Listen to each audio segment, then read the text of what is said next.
नमस्कार मंडळी, स्टार प्रवाहावरील तू ही रे माझा मितवा या मालिकेच्या पुढील भागामध्ये आपण पाहणार आहोत की अर्णवला ऑफिसच्या कामानिमित्त अर्जंट बाहेर जावं लागणार असतं आणि त्याच वेळेस अर्णव हा ईश्वरीला बोलतो, ईश्वरी तू एकटी घरी असणार आहेस, मी गेल्यानंतर जर तुला अर्ध्या तासात मी फोन करेल आणि तुला अपडेट करेल, काही तुला जर गरज पडली तर मला लगेच फोन कर. आणि तेव्हा ईश्वरी बोलते, अर्णव सर तुम्ही काही काळजी करू नका, मी स्वतःची काळजी घेते. आणि अर्णव हा तिथून निघून जातो. आणि आता आपण पाहतो की घरामध्ये कोणी नसताना याचा फायदा घेऊन राकेश त्या ठिकाणी येतो आणि ईश्वरीला बोलतो, ईश्वरी आता घरामध्ये कोणीही नाही, फक्त हा राकेश आणि माझी ही मिस इंदोर, असे बोलून तो तिला हात लावू लागतो.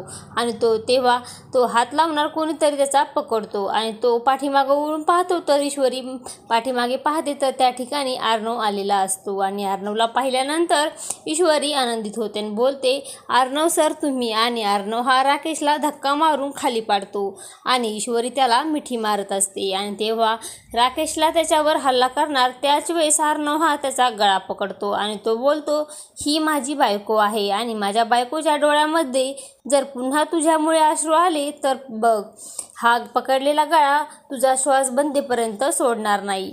तेव्हा राकेश काहीच करू शकत नाही आणि तो अतिशय घाबरलेला असतो. आता पुढे येणाऱ्या भागामध्ये अर्णव आणि ईश्वरी कशा प्रकारे राकेशला शिक्षा करणार हे पाहणे अतिशय रंजक ठरणार आहे. तू ही रे माझा मितवा या मालिकेचे सर्व अपडेट पाहण्यासाठी आपल्या चॅनलला लाईक करा, शेअर करा आणि सबस्क्राईब करायला विसरू नका. धन्यवाद.